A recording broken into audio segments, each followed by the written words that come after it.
Commonwealth game की दस्तक के साथ ही हॉस्पिटैलिटी सेक्टर में बढ़ने लगी हैं करियर की संभावनाएं। आइए हम और आप भी चलते हैं हमारे करियर सेगमेंट की तरफ और जानते हैं इन करियर विकल्पों के बारे में। 2010 कॉमनवेल्थ गेम्स की दस्तक से बदल चुका है देश की राजधानी का नक्शा और विकास की इसी कड़ी में तेजी से ग्रोथ कर रहा है देश का हॉस्पिटैलिटी सेक्टर, जहां आने वाले दिनों में प्रोफेशनल्स की डिमांड नजर आने लगी है, जो एक अच्छा संकेत है उन लड़कियों के लिए भी जो हॉस्पिटैलिटी या फैसिलिटी मैनेजमेंट से जुड़े क्षेत्रों में तलाश रही हैं करियर के विकल्प। I've chosen event management and PR, and this is a very upcoming course in the market.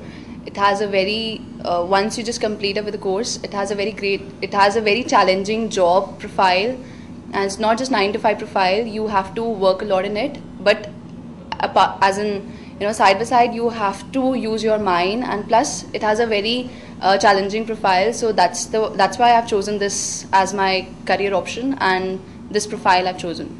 Commonwealth is just about 198 days away from today onwards, and I think एक बहुत बड़ा एक्सपोजर है हॉस्पिटैलिटी के लिए और facility management के लिए, और facility management sees Commonwealth in a very big manner, opportunities के लिए, ग्रोथ के लिए, एक्सपोजर के लिए और अवेयरनेस के लिए।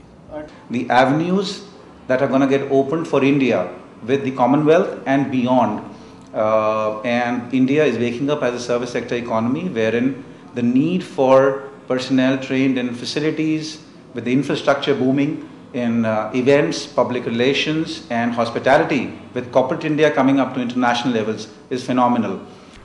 विदेशी सैलानियों के लिए पर्यटन का मुख्य केंद्र बन चुके भारत में आज होटल और हॉस्पिटैलिटी सेक्टर न सिर्फ बेहद तेजी से ग्रोथ कर रहा है, बल्कि इन क्षेत्रों में अच्छे ट्रेन प्रोफेशनल्स की मांग में भी लगातार इजाफा देखा जा रहा है। ऐसे में इवेंट, पीआर और फैसिलिटी मैनेजमेंट से जुड़े इन वेरियस फील्ड्स में प्रोफेशनल्स को तैयार करने के लिए आज मार्केट में आ चुके हैं कुछ ऐसे कोर्सेज जिनको ऑप्ट करके इन अवसरों को पाना हो सकता है काफी आसान। जो एक शॉर्टफॉल आ रहा है उसमें वही आ रहा है कि ट्रेंड स्किल सेट इंडिया में नहीं है। आज आप स्कूलिंग सिस्टम को ले लीजिए, गवर्नमेंट प्रोवाइडेड क्वालिटी एजुकेशन को ले लीजिए, क्वालिटी प्राइवेट सेक्टर एजुकेशन को ले लीजिए, आपको ग्रेजुएट्स मिल जाएंगे लेकिन एम्प्लॉयबल ग्रेजुएट्स आपको नहीं मिलेंगे। The education imparted to them is not relevant to the industry today, and this was reinforced by the minister of human resources Shri Kapil Sibal, जिन्होंने कहा कि focus has to go back on skill based employment. So, in my viewpoint, to sum it up, infrastructure shortfall is one of the biggest impediment, and the second impediment is availability of quality and trained manpower.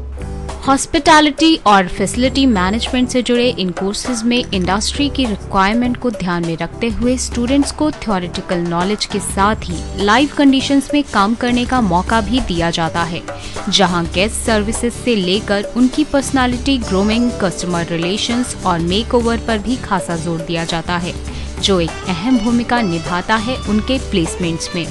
किसी भी institution में, किसी भी organisation में जाने में सबसे ज़रूरी चीज़ है, स्टेपिंग स्टोन ही किसी ऑर्गेनाइजेशन में फुटहोल्ड बनाने के लिए सबसे ज़रूरी है कि हमारी पर्सनालिटी एक लेवल तक हो। बहुत ज़रूरी है कि हमारे कम्युनिकेशन स्किल्स अच्छे हों। बहुत ज़रूरी है कि हमें अपना फिजिकल ग्रूमिंग आए, हमें ये आए कि हमें किस तरह के कपड़े पहने, कौन सी चीज़ हमारे पर ज़्यादा जचती है, कौन सी चीज़ ज़्यादा हमें हमारी पर्सनालिटी को इन्हांस करती है। तो मैं एक कंप्लीट 360 डिग्री का मेकओवर अपने स्टूडेंट्स को देती हूँ। एक पर्सनालिटी डेवलपमेंट मॉड्यूल है जिसमें उनको तैयार किया जाता है, जब वो इंटरव्यू के लिए जाएँ तो क्या बात करें। उनके साथ रेगुलर सेशंस होते हैं जिसमें उनको बताया जाता है कि इंडस्ट्री कहाँ जा रही है, क्या ज़रूरत है इंडस्ट्री की। ज़्यादा थ्योरेटिकल इनपुट नहीं है, ज़्यादा प्रैक्टिकल इनपुट है। यहाँ पे जो स्टूडेंट्स हैं हम उनको ऐसा ही ट्रेन करते हैं कि क्या बेसिक रिक्वायरमेंट्स रहती हैं। जब एक अलग अलग किस्म के ट्रेवलर्स होते हैं आपके, उनके क्या रिक्वायरमेंट्स रहते हैं, उनको कैसे कैटर करना है, आपके बिजनेस को कैसे चलाना है, आपका बिजनेस के अंदर जो आपके अलग अलग फैक्टर्स हैं उनको इन्वॉल्व करके हम बच्चों को पूरा तैयार करते हैं ताकि वो इंडस्ट्री में इंडस्ट्री के operations as well as management उसका जो है उसको अच्छे तरीके से चला सकें। कस्टमर रिलेशंस और पीआर जैसे क्षेत्रों में लड़कियों को बेस्ट कैंडिडेट माना जाता है, जिसका कारण है उनके सॉफ्ट कम्युनिकेशन स्किल्स और प्रेजेंटेशन। यही वजह है कि अब इन क्षेत्रों को लड़कियां भी बतौर करियर ऑप्ट करके दे रही हैं अपना बेहतरीन परफॉर्मेंस।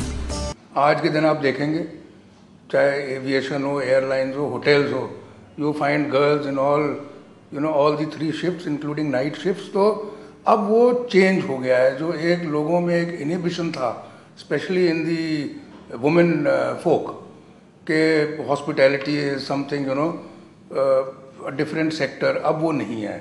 तो आजकल हम देख रहे हैं ज़्यादा से ज़्यादा जो गर्ल्स हैं they are joining this industry. एक तरफ जहां कॉमनवेल्थ गेम्स की तैयारियां जोरों पर हैं, वहीं दूसरी तरफ इस अवसर से युवाओं के लिए करियर की कई नई संभावनाएं दिनों दिन बढ़ रही हैं, जो एक बेहतर प्लेटफॉर्म साबित हो सकता है इन क्षेत्रों में करियर की नई शुरुआत के लिए।